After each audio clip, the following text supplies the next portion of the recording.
Hello friends, welcome to my new blog. आप सभी को राधे कृष्णा। आई होप आप लोग अच्छे होंगे, स्वस्थ होंगे और खुशहाल होंगे। जब मैं सो के उठी तो देखी बहुत तेज़ धूप निकला हुआ था। लग रहा है रात में बारिश नहीं हुई थी और धूप अभी से ही निकल गया और गर्मी भी बहुत ज़्यादा अभी से बढ़ गई, सुबह सुबह ही गर्मी। पर अब हम लोग करे क्या सकते, जो करेंगे ऊपर वाला ही करेगा।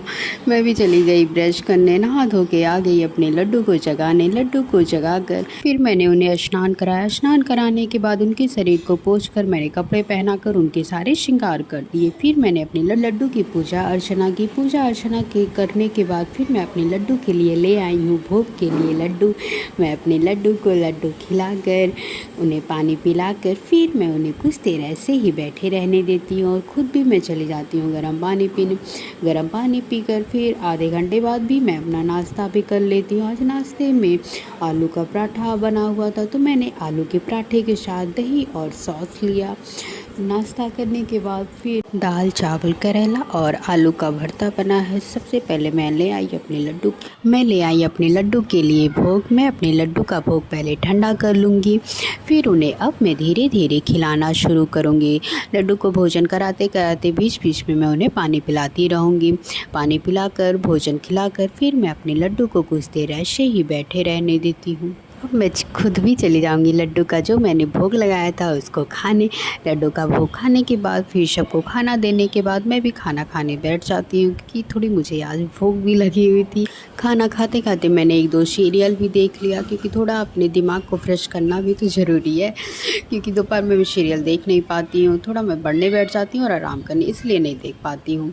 अब इधर देखा कि मेरी घड़ी में 12 बज चुके थे, लड्डू के सोने का टाइम हो गया था। मैं आ गई अपने लड्डू को सुलाने। सबसे पहले मैंने लड्डू को पानी पिलाया, फिर उनके श्रृंगार को उतार कर अब मैं लड्डू को धीरे धीरे सुलाने की कोशिश करूंगी। अब मेरे लड्डू सो चुके हैं।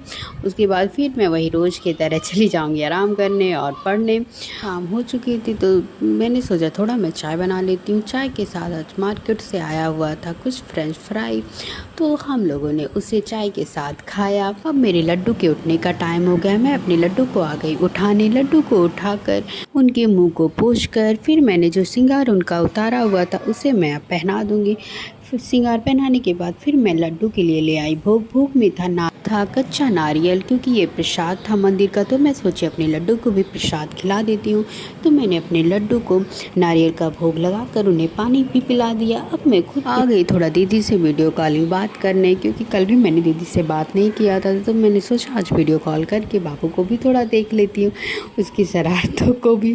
देखा कि वो सो रहा था तो मैंने थोड़ा देर ही दीदी से बात किया। मैंने दीदी से बोला कि बाबू जब सोकर उठ जाएगा तो मेरे पास कॉल करना, थोड़ा मैं बाबू से भी बातें कर लूँगी। अब इधर शाम की पूजा अर्चना का टाइम हो रहा था। मम्मी आ गई, भगवान जी की पूजा अर्चना की। उसके बाद फिर मैं भी अपने लड्डू के पास धूप बत्ती जला दी। धूप बत्ती जलाने के बाद फिर मम्मी चली गई बाहर, भगवान जी के पास रखने दिया। उसके बाद फिर आ गई मैं इधर। लड्डू के भोग का टाइम हो रहा था तो मैं आ गई अपने लड्डू के लिए गुनगुना दूध लेकर। लड्डू को दूध पिलाकर फिर मैं कुछ देर बाद लड्डू को पानी भी पिला दूंगी। पानी पिलाने के बाद लड्डू के सारे श्रृंगार को उतार कर उनके मुंह को पोंछकर मैं अब लड्डू को सुला दूंगी। उसके बाद मैं भी चली जाऊंगी खाना खाने। खाना खाने के बाद अब मैं भी चली जाती हूँ अपने बिस्तर पर सोने।